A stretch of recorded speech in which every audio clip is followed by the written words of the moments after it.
Entertainment stock might be soaring in trade, but the company has found itself in the midst of a boardroom battle days after proxy advisory firm IiAS raised a red flag on the reappointment of two directors, Manish Chokhani and Ashok Kurien. They were both the members of the audit and remuneration committees. Now, the latter panel on remuneration had approved a 46% rise in CEO Punit Goenka's pay for FY21 at a time when employees received no raise. IiAS also warned against the adoption of Zee Entertainment's financial statements, citing serious corporate governance issues. On 11 September, ahead of the company's AGM on the 14th, its largest shareholder, Invesco Developing Markets Fund and OFI Global China Fund, holding about 18% stake in the company, they sought to call a special meeting of investors seeking the ouster of CEO Punit Goenka, Chokhani and Kurien. Of course, we know that the latter two, Chokhani and Kurien, have already resigned.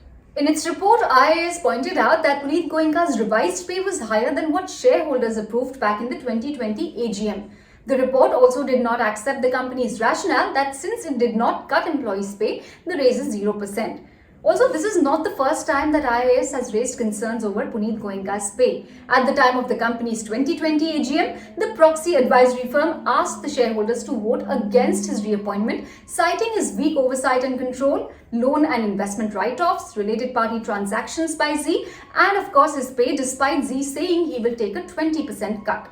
In Kurien's case, he is classified as a promoter, but the proxy advisory firm alleged that the company had classified him as a non-promoter without requisite regulatory filings or seeking shareholder approval. Furthermore, IiAS is also of the view that both Chokhani and Kurien are also accountable for the failure to address and adequately deal with governance concerns that led to the resignation of independent directors in the past. Meanwhile, Invesco has sought an extraordinary general meeting for the appointment of 6 new independent directors. Their names are Surendra Singh Sirohi, Naina Krishnamurthy, Rohan Dhamija, Aruna Sharma, Srinivasa Rao Addepalli and Gaurav Mehta. Of course, at this point in time, we're awaiting more details about these nominees, but we expect Zee Board to call an EGM within 3 weeks, failing which investors may themselves call an EGM within 3 months.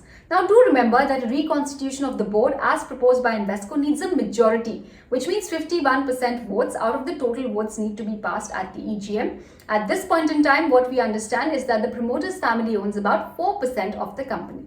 So what happens next? People on the street have narrowed it down to 3 possible scenarios. First is a change in the board, followed by a change in management. Now, this scenario assumes the appointment of a new CEO by the new board.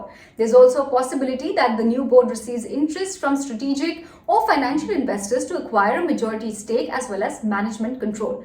The second option, of course, is change in board with continuity in the management. This scenario assumes that the new board continues with the existing management with Punit Goenka as the MD and CEO, but seeks better cash generation and tighter control on capital allocation. And finally, the third option or the third scenario, wherein there will be continuity of management with a new set of investors. This case assumes shareholder churn and a new set of investors or shareholders backing Punit Goenka as the MD and CEO. The boardroom drama at the flagship company of Zee Group, in a way, mirrors the events at Dish TV, which is promoted by Jawahar Goel, the brother of Subhash Chandra. In Dish TV, if you remember, Yes Bank was the largest shareholder. It had demanded the removal of 5 directors, including Jawahar Goel, the promoter and the managing director. But in case of Zee, one must note it is one of India's largest media and entertainment companies with a profile of 46 channels broadcasting in 11 languages and serving domestically as well as internationally. Change in leadership is unlikely to affect the company's brand and market position, and the appointment of a professional board and leadership should be seen as a positive. Of course, we've seen that reflect in the stock price as well. Corporate governance concerns have time and again tarnished the image of the company despite a robust business. Post the challenges of 2018-2019, Zee Entertainment reinvented itself by cleaning up its books, improving financial disclosures and reducing promoter stake to 4% from 41.6% in 2018. Its OTT offering ZEE5 is the largest domestic non-sports platform with 9% market share and 80 million monthly average users and contributes around 6% to net sales. The company also has no debt on the book and a history of generating positive cash flow from operations.